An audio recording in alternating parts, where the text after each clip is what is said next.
What's going on, everybody? Welcome back to another one of my little podcast episodes. Today, we're out in nature. I kind of took a walk down here.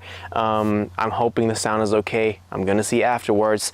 So we were out here, we're just chilling, and as I always say, there's a couple of things that have been going around my head concerning music, concerning hip-hop, also the last couple of releases that we've gone through over the past couple of weeks that I just want to talk about today. And I feel like that's going to be very interesting to, just cover like that. And what it is exactly that I want to talk about is the way that anticipation can kill great releases. And the last big album that I thought, this specific thought about was Beyonce's Renaissance album. It only dropped about, what is it now? It's Sunday, so 9 days ago, so on July 29th, so last Friday.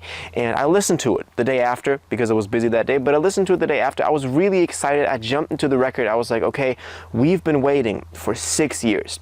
6 years is a very long time, and especially for someone like Beyonce, who is considered this pop icon, or like this not pop, but like this, popular culture icon that she is.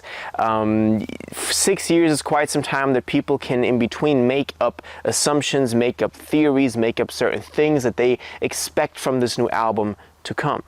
And of course, I went into this album, I talked about this before the album released as well on YouTube. People are going to be disappointed because she can't, satisfy every single wish that was out there for this album. That is just simply not possible because there are so many fans out there that have so many different, things that they think about when just kind of making stuff up about the new Beyonce album, anticipating it. And usually, it's not that big of a deal because artists drop an album every year, every 2 years, when it really comes up to it, every 3 years. But those big artists, I'm talking about Kendrick with Mr. Morale, I'm talking about Beyonce with Renaissance, I'm talking about other big names that we were making up theories months, years before the actual album drops. And I'm gonna include myself in that. My whole YouTube channel is about that. I go over news, what we know about this, what we know about that. But all of that just fuels this engine of people assuming stuff, people already forming their own ideas and their own expectations of what this album is going to be like in their head. And then once the album drops, of course they're going to be disappointed. Because of course the album is not what they really, made it out to be. Sometimes, in very rare occasions, it actually is what people expect. I, for example, think Mr. Morales was one of those albums that people were saying like, oh, Kendrick's going to come through with this very deep, very personal record, and that's exactly what it was. But also I understand that a lot of people didn't like Mr. Morale. So it's always, two sides to this.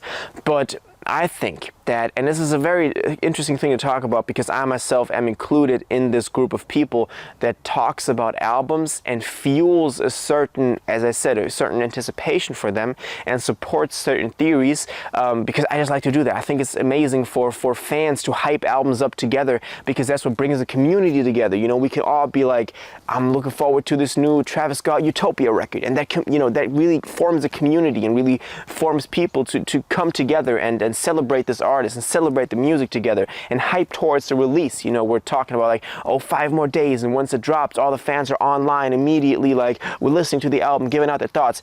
I think that's beautiful. I think that's part of the culture, and I think that needs to be preserved. But the flip side to this, and this is what I wanted to get into, is that this of course also forms false expectations, and artists can't always deliver on the expectations that are set upon them by all these different theories, by all these different people on the internet, me myself included, that make up and support this type of behavior among fans. And I think about this a lot, actually. I think about this every time that I drop a video, concerning a certain artist's new release, concerning a certain theory that we have. I recently, I think about 2 to 3 weeks ago, dropped a video on Utopia, Travis Scott, and I was like, if people keep thinking in these same linear like motives, then of course they're going to be disappointed. And of course they're going to say Travis fell off. He fell off from the last one because that's the one I loved. And I was expecting this one to be the same way. And of course it's not going to be it. And by supporting these theories, I'm fueling that as well. And maybe I'm, being detrimental to the artists themselves. I still believe that y'all out there watching the videos, y'all are smart enough for yourselves to be like, to differentiate between if an artist lives up to your own expectations, or if the art is great and timeless nevertheless. I assume y'all are smart enough. I know y'all smart enough because y'all watch my videos.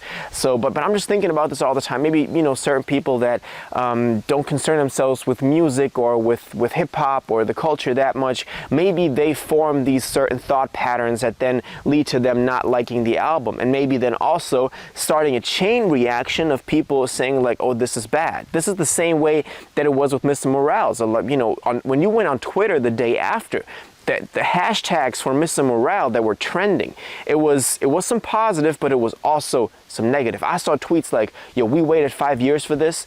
And the first time I saw this, I was like, yo, you listened to the album once, and just because on the first listen it didn't fully meet the criteria you set for the album in your own minds, to then, hop on Twitter and immediately give off some opinion like you really know what you're talking about. That really frustrated me, and I kind of like questioned and reflected on how much I served into this behavior as well.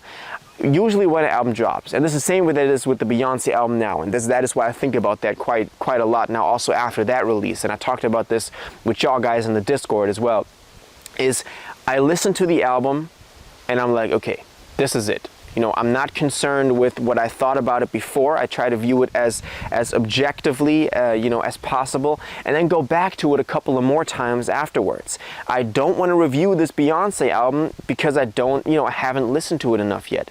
I need to listen to the album a couple more times, 5 to 6 times more, to give an actually educated guess on it. And that's something that a lot of people don't do nowadays because they're so concerned with, has the artist actually met my expectations that I only set for myself? And I think that is very detrimental to the artist's own perception of how their music is perceived, but also the way that we can enjoy music ourselves. Wouldn't we be able to enjoy the music more and the music more thoroughly if we just went into it with a blank slate in our minds? If we were just like, okay, I'm just going to experience whatever this album has to offer without any preconceived notion of what I already made up in my own mind. I think we would all be able to appreciate it as art, even more. And we do this. We did this with Pimp a Butterfly too. It dropped in 2015. Right when it dropped, a lot of people didn't like it. A lot of people were like, where's the good Kid Mad City Kendrick? Where's the Section 80 Kendrick that I fell in love with? But over the years, up to like 2 to 3 years after, we were like, this is a classic. This is an insanely good album.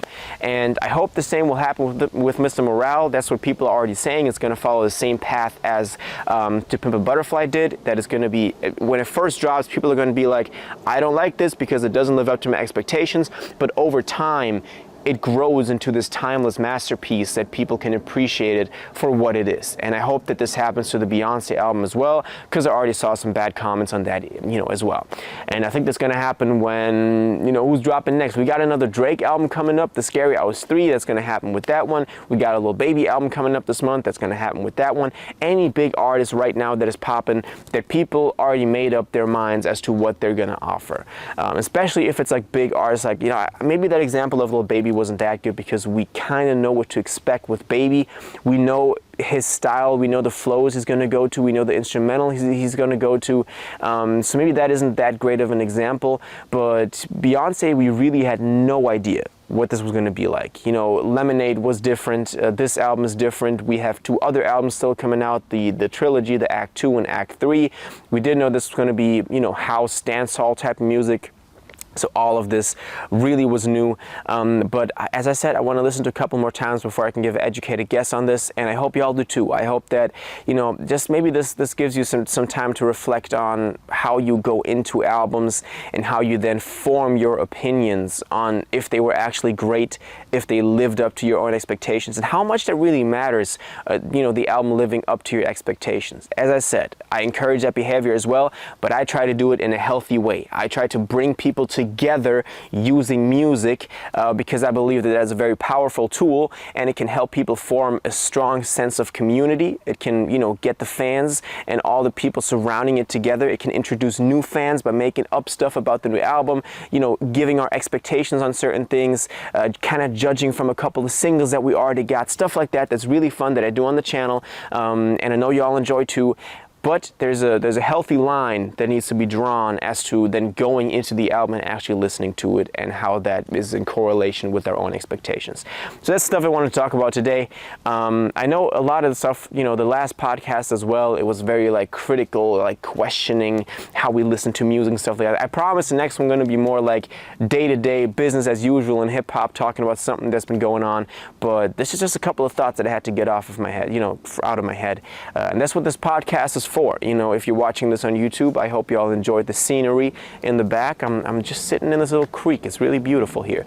And of course, if you're watching this or listening to this on Spotify, make sure to vote on the poll and say, if you notice that as well, that your preconceived notions influence the way that you listen to an album, and also formed your opinion on this, and also give me your little Q&A answers to what album was like this for y'all. Was it Drake, Honestly Nevermind? Was it Beyonce, Renaissance? Was it Kendrick, Mr. Morale, The Big Steppers? Was it J. Cole, The Off Season? Any of the recent big albums that dropped.